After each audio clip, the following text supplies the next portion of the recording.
Yo, what is up guys, it's Super here and welcome back to another Q&A video. Injustice, Dragon Ball, real life stuff, just any general questions. So here we go. By the way, I feel a lot better now. Thank you for all the get well wishes on my videos. You guys know I recorded 3 videos on last Tuesday because I knew I was getting sick, and thank God I did, because I started to feel like absolute crap moving into Thursday, Friday, Saturday, and then on Sunday I started to feel a lot better.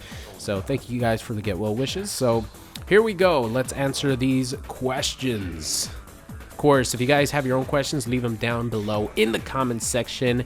Fun fact, this might be the final Q&A that I do before a MK11 announcement, because Combo Breaker's happening this weekend, and there is a huge rumor that NetherRealm is going to reveal MK11 during Combo Breaker. I give it a 25% chance of it happening, and if it doesn't happen this weekend, it's for sure going to happen next week, because NetherRealm likes to announce their games 1 week before E3.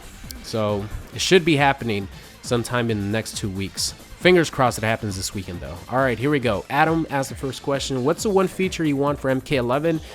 My friend Within actually really, convinced me that I think a proper ranking system is needed for any fighting game. Because not only does it give players an objective to play for, it doesn't match up new players with experienced players. You know what I mean? Because I have a ton of matches in Injustice 2, like a shitload of games on Injustice 2. And yet somehow I still get matched up with people who only have 10 games or less. And I'm like, come on, man, I don't want to play versus this guy. I'm going to give him a bad experience. He's going to stop playing the game because he's not playing with someone around his skill level. So I think a proper ranking system that displays your ranking, maybe it's divisions. For Dragon Ball FighterZ, it's not really a ranking system, even though it kind of is, because you get matched up with a lot of the same ranking, point wise, around your same skill level. So it is sort of a ranking system. Pretty much every fighting game has this. Street Fighter V has its ranking system as well. You get matched up with diamond players if you're diamond, stuff like that.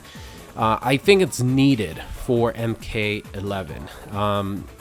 Maybe have I don't know, Street Fighter has a lot. They have maybe 7 or 8, maybe even 10, somewhere around there, different categories that you could be, different levels of skill, all the way to, I think it's, man, what is it? I don't remember what the final one is. Purple, looks really cool. But I think MK11 needs that. Another feature I think that should be in MK11 that I'm pretty sure is going to be in it is no more first to ones, please. They switched this up with Injustice 2, which leads me to believe that, of course, they're going to implement it into MK11 as well. And it's going to be even better in MK11 because I think MK11, the Mortal Kombat games are just super fast paced. So a lot of times I feel 3 out of 5 in ranked is a little bit too much. Sometimes sets go around 15 minutes. Now, if it's a good one, it's a good one, but sometimes I'm like, ugh, this is dragging on a little bit too long. But approximately every game in MKX is around 2 to 3 minutes. Probably 3 minutes max, because shit just happens so fast. So I'm hoping that MK11 keeps that MKX pace where everything happens fast. But yeah, I think the number one feature that I want is a true ranking system, not just leaderboards. All right, Z asks, how do you deal with YouTube negativity? Well, I'm actually very lucky. I think I have amazing, viewers of mine. I rarely deal with someone who's negative. Usually it's just I wish you would play this game a little bit more, which to me, that's not negativity. It's just someone wants to watch me play, another game. That's cool. That means they like my videos. I take that as a positive comment. Usually the negative comments come from just someone who happens to find a video of mine, maybe in the related videos or in the search engine, and maybe they don't like my video or something like that, and that's fine.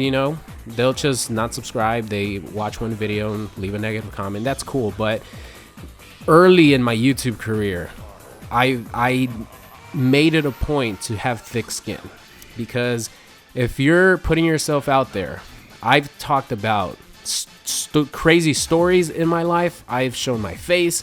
I've done a bunch of stuff on YouTube, and I knew right away as soon as like I started uploading videos, even when back in August of 2010 or June of 2010, when I uploaded videos, I knew that people were gonna leave mean comments, and I had to have thick skin. If not, it was gonna get to me. I was only gonna think about those, you know, few comments that are negative instead of thinking about the positive ones. So I developed thick skin very early on. So negative comments don't affect me whatsoever. Even like, you know, crazy negative comments or, you know, people talking a lot of crap doesn't affect me whatsoever, because I developed thick skin. And I think pretty much all YouTubers are pretty much the same, because if you're doing this, putting yourself out there like this, you're going to receive a lot of negative troll comments. So if you let it get to you, man, you're not going to survive, trust me. So if you're thinking about being a content creator, get ready to, you know, get used to having thick skin, and get used to having trolls, because whenever you have trolls, that means you're doing something right. You know, they come to the video, dislike the video, doesn't affect me. Come to leave a negative comment, doesn't affect me. In the stream chat, trying to troll, doesn't affect me. But thankfully, I don't have, you know, a lot of you guys really leave nice comments, feedback, stuff like that, which is always a pleasure to read. Next up here, no one in particular, it's just a comment or a question. Will you play Black Ops 4, and do you miss or regret making COD videos? Ooh, hot topic right here. So will I play Black Ops 4? Yes, I'm definitely gonna give it a chance. I'm not gonna upload a video on it unless it's like, I'll never go back to uploading Call of Duty videos ever again, as far as like the consistency that I was. But if Blackout, which is like the battle royale mode, is like super fun and good, because I do love the first person shooter mechanics of Call of Duty. Like, they have the best first person experience in my opinion. So if the Blackout mode is really fun, then I think I could potentially upload that, because I think for battle royale it's easier to create videos on that, because it's like a long match where many things could happen. If I'm doing just a pure sniping video, you guys know what to expect. You know, a couple kills here and there, a couple deaths. You know, that's kind of why it got stale for me over time, because it was just pretty much the same thing. Like, only using the sniper, only going for montage clips, doing the same thing over and over. But sniping will always be my favorite thing in Call of Duty. So I'll definitely play Black Ops 4, both multiplayer and Blackout. And do I regret making COD videos? Hell no. Hell no. I feel like Call of Duty actually helped me grow as a Mortal Kombat YouTuber a lot faster than I normally would, because I actually started off with over 100,000 or right under 100,000 subscribers.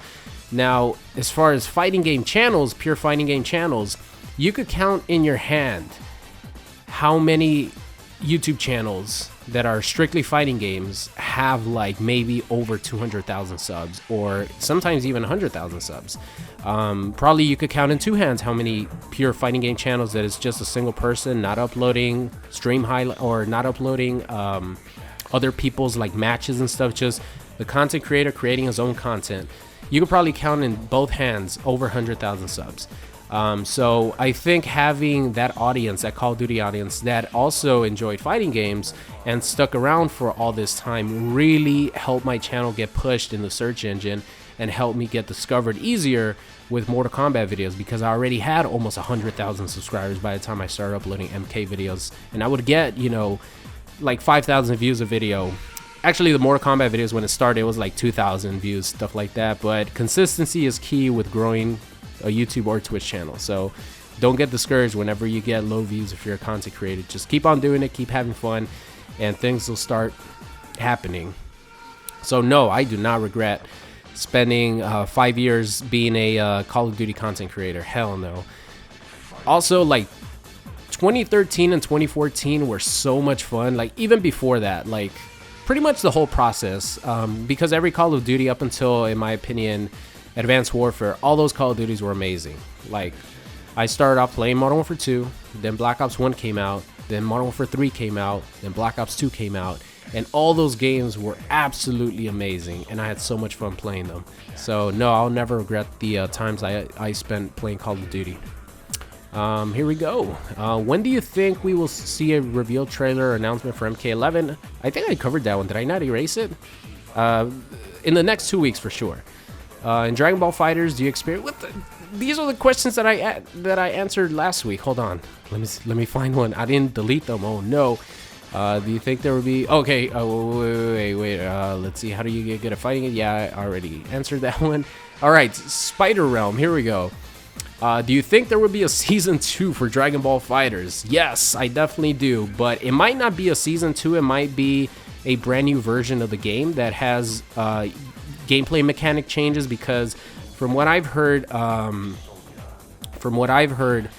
like Arc System doesn't like having like a lot of DLC for their game. Usually they just come out with a brand new game, like Guilty Gear XR Revelator, Guilty Gear XR2, stuff like that. So I don't remember if at any point in the release of Dragon Ball FighterZ if they said that this was going to be a platform game. I don't recall that. You guys can help me out in the comment section. But if they did say that Dragon Ball FighterZ was going to be a platform game, then yes, there will definitely be a season 2. If they didn't, then I think there will be a season 2, but it will come in the form of a new Dragon Ball FighterZ version, like a new, not a new game. It's just like arcade edition for, you know, Street Fighter 5 Arcade Edition, stuff like that. It'll be the same game, just that with improved mechanics, maybe multiple assists being used, like different changes for characters, and a season 2 of DLC, I think. But for sure, man, Dragon Ball FighterZ has been a huge success, not only, you know, sales wise, casual market wise, but also it's huge in the competitive scene. Like every time there's a big tournament, people turn up. Even if it's like a smaller tournament, people like come in droves to watch people play Dragon Ball FighterZ, and I absolutely fucking love this game. It's so much fun. Here we go. Sin Coral, how do you adjust playing Dragon Ball FighterZ and Injustice 2? It is very difficult at the start, but it usually, like, Injustice 2 I've been playing for 10 months straight. 10 months straight with before Dragon Ball FighterZ came out, right? So I know how to play almost every character, even though I still, like, sometimes I need to brush up on that character. I'm getting confused with moves. It usually takes about 2 games, and usually I like warm up before, especially if I've been playing Dragon Ball FighterZ like right before I start recording. I usually warm up with a couple matches, maybe a couple of sets even. And once you get in the game and you feel the familiar feeling of Injustice 2 or any fighting game that you've played for a long time, it only takes around a game, maybe 2 games, 3 games to like remember how to play the game and get that other like gameplay out of your head. Same thing with Dragon Ball FighterZ. I think it's harder moving from Injustice to Dragon Ball FighterZ just because the pace of Dragon Ball FighterZ is incredibly fast. You have to be air dashing all the time. You have to be thinking about assists. Like, there's just so much more going on in Dragon Ball FighterZ at a quicker pace. I have more of a hard time switching over from Injustice 2 to Dragon Ball FighterZ. But like I said, I go into training mode. I practice like air dashing, backwards air dashing, doing the combos. And once I get into the game, you know, it only takes a couple of matches to like really get used to it again. So I think, I don't know, it's just because I played Injustice 2 for so long, you know, you just kind of get used to the familiar feeling of Injustice 2, so it's not like too hard to adjust from one game to the other. When the game first came out, I'll tell you that though, it was a huge struggle for me to learn Dragon Ball FighterZ when it came out. I could not air dash to save my life. I could not, you know, keep people from like jumping back and super dashing and doing all that stuff. It was just a huge struggle. But that's where it just takes time to learn fighting games, you know what I mean? Once probably 3 solid straight weeks of the game actually being out in heavy training mode, that's when I really learned the game. But at first, especially during the beta, it was a huge struggle, but it just takes time. All right, here we go. Final question. This was going to be a shorter one. Last Q&A was like 26 minutes. I was like, damn. And that was when I was getting sick too, so I didn't do any favors for myself and my voice at that time. So I'm gonna cool it on this one, make it around 16 minutes, depending on how long I take to answer this last one. Here we go. Figo asks, do you want blood or fatality remover to prevent videos from getting flagged? To be honest, no, I do not. I want the pure Mortal Kombat action, how it's meant to be played, how it's always meant to be played. And like I've said before, I don't care if I get demonetized all the time. It's just something that I'll deal with, because I want the game to, I want to not let YouTube dictate how I'm going to upload my videos and what I'm going to put in my videos and all that stuff. So no, even if there was a mode to not show blood and not like show fatalities, I would not play that. If I don't do fatalities, it's just because I want to get to the next match. I've said this before in the past, and I'll just mention it again.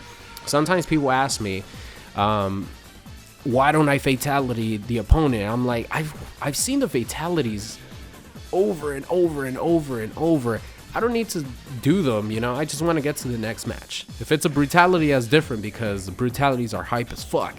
And I want to brutality my opponent at all costs. But fatalities, I've seen them so many times, you know, so there's no real need to do that. That's why I don't do fatalities whenever I play Mortal Kombat X. It's just like, I've seen the fatalities.